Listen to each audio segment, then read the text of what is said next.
Hey Internet, welcome to part 1 of Dreamlike Timelessness, which is Yoimiya's quest. Okay.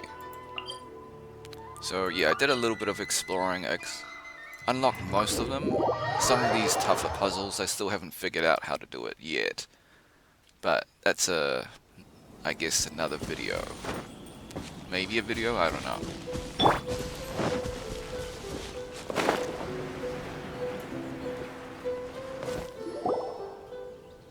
We're looking for the Great Mujina Yokai!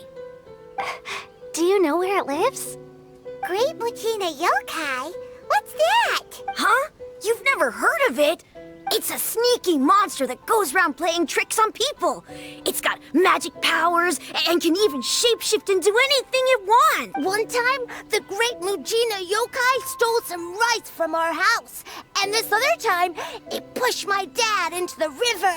Sounds like a very naughty little monster.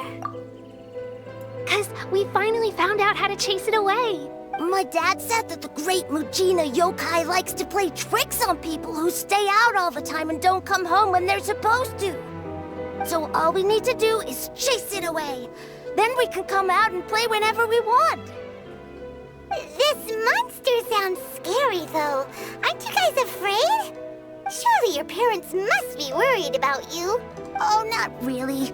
I told my dad that I was gonna find the Great Mujina Yokai with some friends, and he didn't even say anything. So we think it must be weak right now. It's probably hiding away so it can rest. Yeah, so as long as we get home before it gets its strength back, we'll be safe. Something sounds very strange about all this, but Paimon can't say exactly what it is.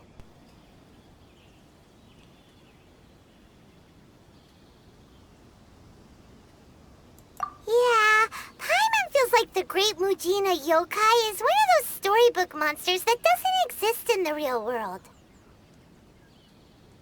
We should tell them so they don't waste all their time. Oh, children, listen up. There's no need to go looking for the Great Mujina Yokai, all right? Because it isn't real. Huh? No way. That's impossible. My dad wouldn't lie to me. Your folks are just worried about you is all. They don't want you wandering too far from home because it's too dangerous. That's not true. The Great Mujina Yokai is definitely real. Yeah!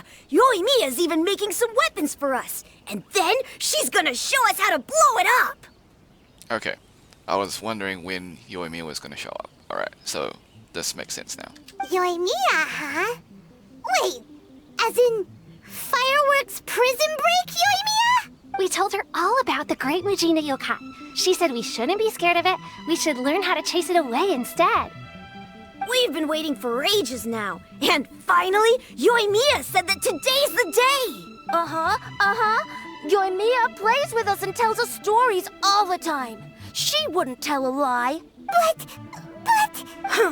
Come on, let's get out of here and go find Yoimyia. Wait, hold on, don't go! They didn't seem to take that very well. But Paimon was only trying to look out for them. Who knows what Yoimiya's got to do with this? Let's follow the kids and see what's going on.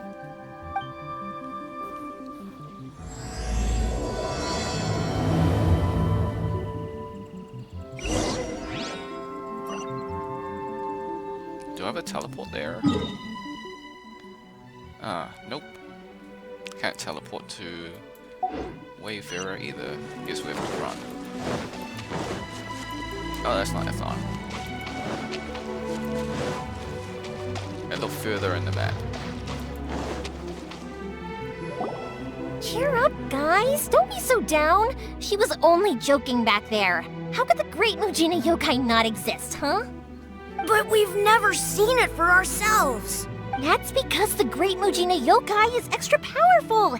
And that's exactly why I need your help, isn't it? It's okay. Don't be discouraged. Hey, remember, if you want to be a hero, you gotta have patience. And wisdom, too. So I mentioned before that in Japanese culture that having tattoos is part of the Yakuza. Well, that's partially true. So upon further research, there's actually a distinction between tattoos and something called erizumi. So erizumi is more like I guess the crime tattoos, which needs to be remain hidden. You only show it to like other gang members, I believe. Whereas tattoos is you're open to show it to everyone. So I guess it's sort of like their way of identifying who's in what Yakuza family. Anyways, that's just a fun fact. But yeah, but if you do visit Japan though, if you have any sort of tattoos, you're not allowed in certain places, such as like the spas and stuff. Okay, let's continue with the story. Even if you can't find it right now, it'll definitely show up before the fireworks show starts. So, remember to come and pick up your weapons from me before then, okay? No matter how powerful the great Mujina yokai might be, it's no match for my specially made fireworks. Just light them up and you'll scare it off no problem. It's up to you guys to protect your homes, your crops, and your folks.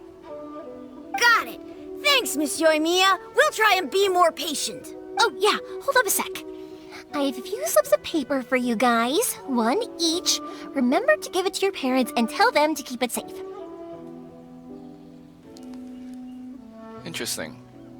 Why did they do the detail on the boob shot? I'm not sure. Just tell them it's from Yoimiya. They'll know what it's about. I'm not complaining, I'm just saying. Like, Okay, thank you, Yoimiya. We're gonna go back now. also I have another question about Yoimiya's character design. Why is she wearing bandages? Oh, thanks, Yoimiya. Come play with us soon.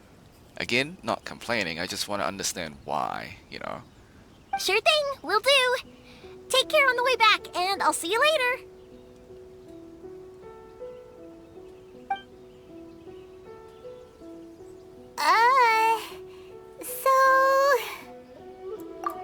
So it was you guys. I guessed as much from the way the kids described you. No worries, though. I'm not blaming you. The Great Mujina Yokai is pretty popular with the kids, so of course they're gonna get upset if someone tries to tell them it doesn't exist. Okay, but it definitely doesn't exist, right? Yeah, the first time I heard about it, I knew straight away that was probably something the parents had come up with to stop the kids from running off all the time. But when the kids asked me about it, I didn't want to break it to them. I just told them that it looks cute and likes to play pranks and doesn't hurt people. So, I guess now the kids' impression of the Great Mujina Yokai is mostly influenced by me. My theory is that she's wrapped in bandages because fireworks have been exploding on her. Not a euphemism, just literal fireworks. So in a way, this monster is all a product of your creativity? Maybe so. In any case, I'm not gonna be the one who exposes it. Interesting butterfly choke collar. Sure, it's likely that the parents just wanted to stop the kids from staying out all the time. But they could have easily had other reasons too. If I just go ahead and tell them that the Great Mujina Yokai doesn't exist without knowing the full story, then who knows? I might be doing more harm than good. I think the red knot in Japanese symbolizes like fate, like it's fated, so it's like good luck when you meet this person or something. My Japanese culture is a little bit rusty. Not that I'm Japanese, but Besides, they're just kids. They should be allowed to believe it if it makes them happy. That's more important to them than questioning what's real and what isn't. But our school had like a Japanese exchange, so we learned quite a bit from the Japanese students that were exchanged with our high school way back in the day. So they kind of taught us about their Japanese culture and stuff. So I know a little bit, bits and pieces here and there.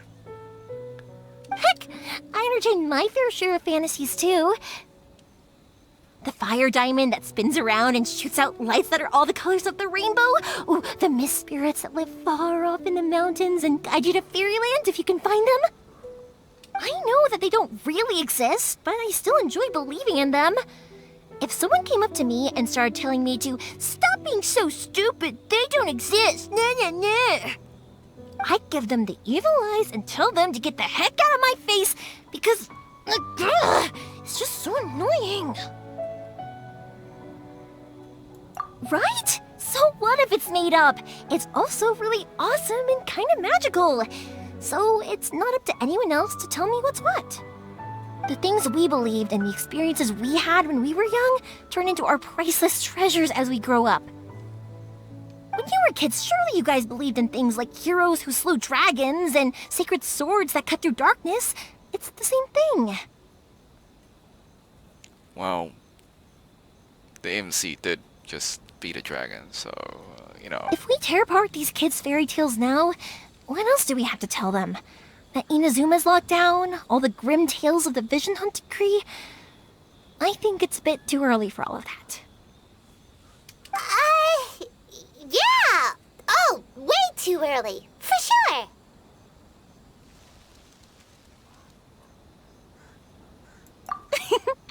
Whether you understood me or not, don't you worry. I'll take care of the kids and make sure they stay safe. Okay, it's about time I headed back. The Naganohara fireworks show is just around the corner, and there's still a lot of things to get ready. Naganohara fireworks show? Is that hosted by your family or something? Well, yeah. I mean, that's why our name is on the event. It's well known throughout Inazuma. Crap. Want it? Oh, on the subject, are you busy these days? If not, then you should totally come along. I'll prepare an extra pretty firework just for you. In that case, come with me to Naganohara. We'll go see my boss. There's still a few fireworks to finish off before the show. Inazuma is home to the Yai Publishing House, and a lot of people who like to write stories too. In fact, most of what they write is based off of the kinds of fairy tales I was just talking about. Alright, A lot of them have bad endings, though. Like, the fire diamond will get put in a rich person's gallery where it will never be ignited again. Or, someone will see the mist spirit and not manage to catch it, but because they angered it, it'll never show itself again. The hero who slays the dragon becomes the next dragon. The sacred sword that once fought the darkness now becomes a doomsday weapon. I know these kinds of stories are all the rage nowadays, but I really can't bring myself to like them. If something's magical, it should be kept that way. Okay, cool. Now that we've heard the voice lines, I'm gonna call this part 1. I'll see you in part 2.